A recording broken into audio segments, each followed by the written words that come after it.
Quentin s'est concentré toute sa vie sur sa carrière dans l'armée, et il a regretté de ne pas avoir de famille quand il est arrivé à un âge avancé. Mais un jour, un petit garçon a franchi sa porte et l'a appelé grand-père, et il ne croyait pas ses oreilles. Une autre personne était avec l'enfant et a fait à Quentin la surprise de sa vie. Quentin s'assit sur son canapé pour prendre son petit déjeuner et alluma la télévision.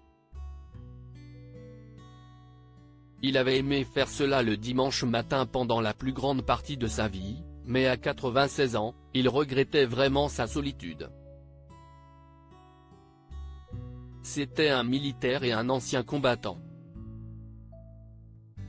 Il a participé à la Seconde Guerre mondiale en 1944 et a mené l'une des meilleures carrières militaires du pays.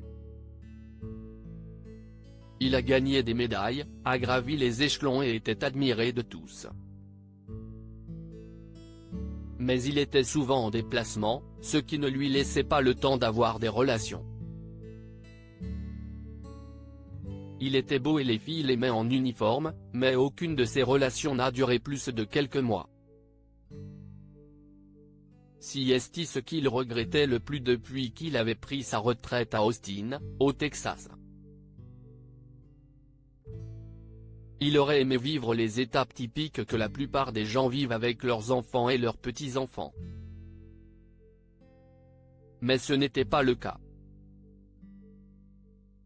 Tout ce qu'il pouvait faire, c'était de continuer à vivre et de profiter des petits plaisirs que d'autres considèrent comme acquis. Un jour, son dimanche matin a été interrompu par l'irruption d'un petit garçon. « Grand-père, nous sommes arrivés », cria-t-il en courant vers lui. Le petit garçon lui sauta dans les bras et Quentin faillit laisser tomber son sandwich. De toute évidence, il s'agissait d'une erreur. Le petit garçon n'était pas dans la bonne maison. Mais une autre voix se fit entendre à travers la porte. « Tony, Tony, si est mal poli de débarquer chez les gens sans prévenir. » Un jeune homme d'une vingtaine d'années apparut dans l'embrasure de la porte et regarda le gamin. Puis il s'est tourné vers Quentin. « Je suis désolé, monsieur. » « Êtes-vous Quentin Pitt ?» Le petit garçon se dégagea des bras de Quentin et se dirigea vers l'autre homme. Mais il souriait toujours. L'homme plus âgé se leva du canapé et tendit les bras pour saluer l'homme. « Oui, je suis Quentin Pitt. »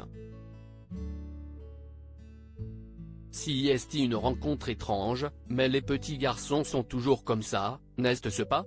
Puis-je vous demander la raison de votre venue? L'homme prit une grande inspiration. « Je m'appelle Ethan Pitt, monsieur. Je crois que je suis votre petit-fils. » En une seconde, la vie de Quentin a changé. Il savait qu'il n'avait jamais eu d'enfant, mais une lueur d'espoir commença à briller. Malgré tout, cette nouvelle était choquante et il n'a pu que dire.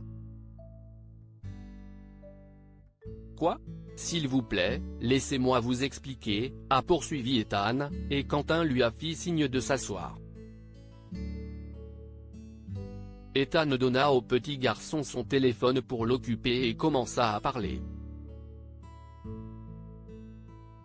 Mon père est Richard Pitt, et ma grand-mère a refusé de lui dire qui était son père. Mais elle lui avait donné le nom de famille Pitt au lieu du sien, alors mon père a toujours été curieux. » Quentin hocha la tête et écouta l'histoire, la trouvant toujours aussi incroyable. Il voulait en savoir plus. « Eh bien, elle est décédée récemment, et nous avons retrouvé ses vieilles lettres. Si est là que nous avons découvert un nom, Quentin Pitt. Mon père m'a demandé de l'aider à retrouver cette personne. Nous savions qu'il était militaire et qu'il avait participé à la Seconde Guerre mondiale. J'ai également un ami dans l'armée qui m'a aidé à trouver des informations.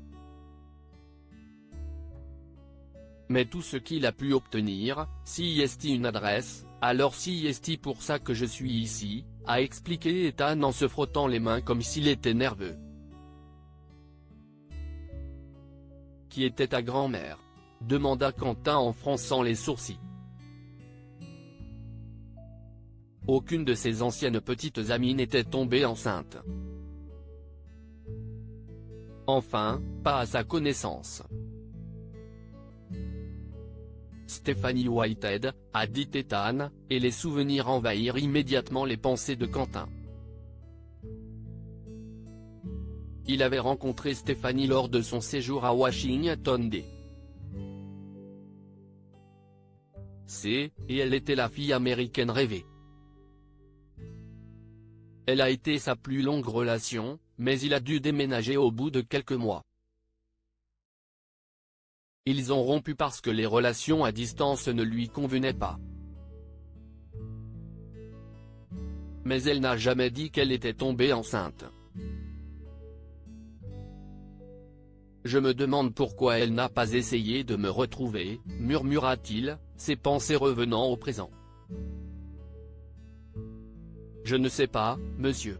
Grand-mère n'a jamais parlé de vous, malgré les protestations de mon père. J'ai voyagé jusqu'ici depuis Washington D.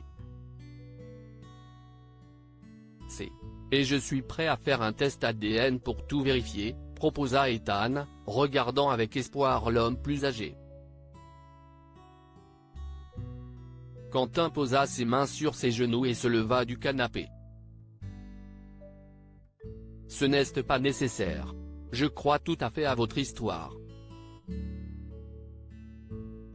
Vous habitez même là où elle vivait, dit-il en s'approchant du petit garçon qui jouait avec le téléphone. Tu t'appelles Tony, si est-ce ça ? Oui, grand-père, répond-il en regardant l'homme plus âgé avec un grand sourire, complètement distrait par le téléphone. Techniquement, je suis ton arrière-grand-père. Mais tu veux voir mes médailles ? Demanda Quentin.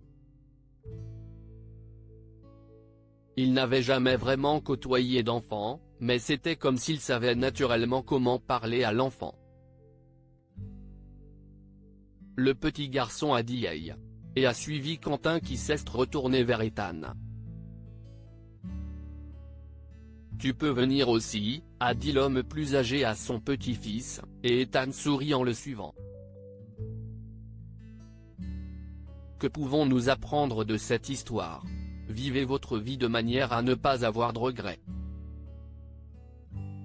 Quentin a fini par regretter sa décision de ne pas avoir d'enfant, mais l'univers lui a donné un miracle. Il est toujours préférable de révéler sa grossesse à son partenaire ou à son ex. Quentin a raté beaucoup de choses parce que Stephanie lui a caché la vérité.